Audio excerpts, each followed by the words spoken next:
오늘은 작은 소식들을 가지고 인사를 드려보고 있는 크립토 마토입니다. 일단 소송에 관련된 업데이트는 아직까지는 제가 들은 것이 없고요. 관련된 소식이 나오게 된다면 여러분들께 또 전해드리도록 하겠습니다.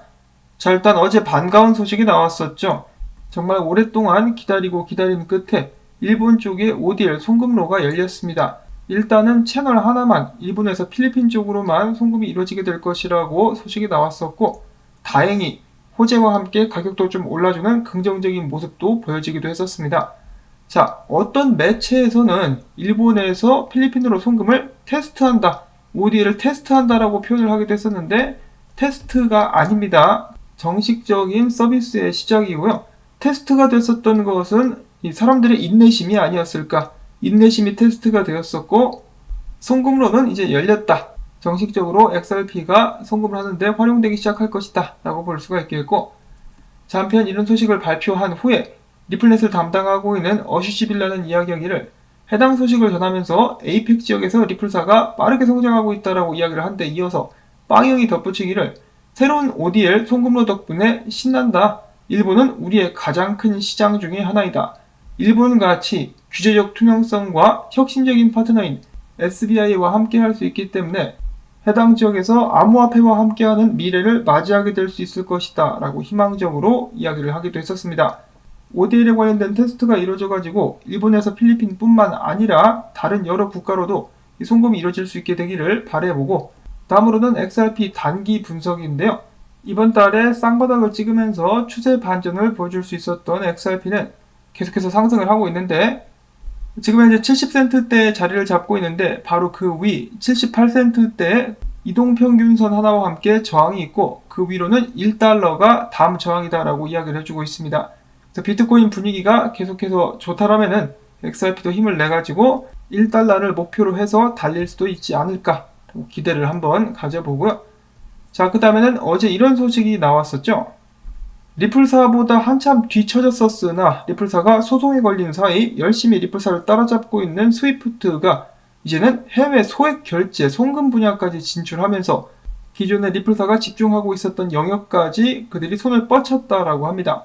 리플사가 OD를 통해서 집중하려고 했었던 것이 소액 결제인 것이 사실인데요. 적은 양의 금액들을 많은 볼륨과 함께 송금을 하는 것, 결제를 하는 것을 이제 중점적으로 개발을 시켜 왔었는데, 스위프트가 이제 그쪽까지 파고들었다. 그러면서 스위프트는 스위프트 GPI에 이어서 새로운 서비스인 스위프트 고까지 선보이면서, 이 스위프트 고 같은 경우는 이미 7대 글로벌 은행에서 활용이 되고 있다라고 하죠. 자, 그래서 제가 이것을 보면서 딱 생각하게 된 것이, 일단은 개인적인 생각인데요. 리플사한테 소송을 딱 걸어놓은 사이에 스위프트가 따라잡을 수 있는 시간을 벌어주는 것은 아닌가. 자, 이 스위프트 같은 경우는 미국이 컨트롤을 굉장히 많이 하는 곳이죠. 미국이 다른 나라에 대해서 금융 제재를 걸 때도 스위프트를 활용합니다. 그리고 스위프트에서 당연히 가장 많이 활용되는 화폐는 달러고요. 전 세계 기축통화답게 지금 현재 브릿지 커런시의 역할을 하고 있는 것이 달러다. 근데 리플사가 이 스위프트를 대체하려고 해. 그리고 XRP를 기축통화로 만들려고 해. 그러면은 좀 마음에 안 들겠죠. 그리고 XRP 레저 같은 경우는 제재하는데 써먹을 수도 없으니까 이제 스위프트로 하여금 이것을 따라잡게 하면서 리플사를 더 이상 앞으로 나아가지 못하게끔 잠시 잡아둔 것은 아니었나 라는 생각도 해보기도 했었는데요. 자, 그런데 이런 제 생각과는 정반대로 엄청난 수의 구독자들을 보유하고 있는 해외 유명 유튜버 빅보이 크립토라는 사람은 갑자기 몇 달 전부터 XRP에 대해서 엄청나게 긍정적인 이야기들을 사람들에게 전하기 시작했었는데요.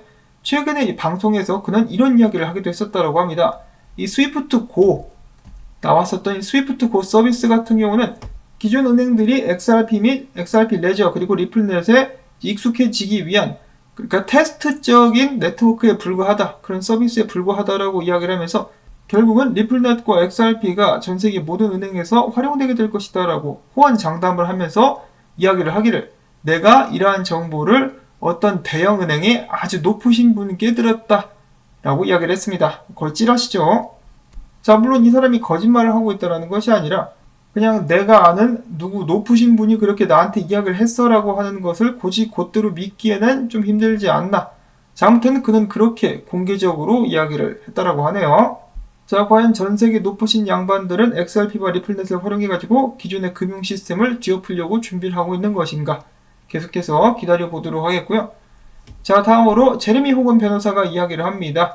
SEC 같은 경우는 계속해서 XRP를 증권이라고 하는데 이 증권이 아니라고 볼 수 있는 이유 중에 한 가지는 바로 XRP는 다른 암호화폐들과 가격이 동조화된다는 것이다. 한마디로 XRP는 다른 암호화폐들과 함께 가격이 움직인다는 것인데 SEC 주장대로 XRP가 증권이라면은 XRP 같은 경우는 리플사의 성과와 상관관계가 있어야 된다라고 이야기를 했습니다.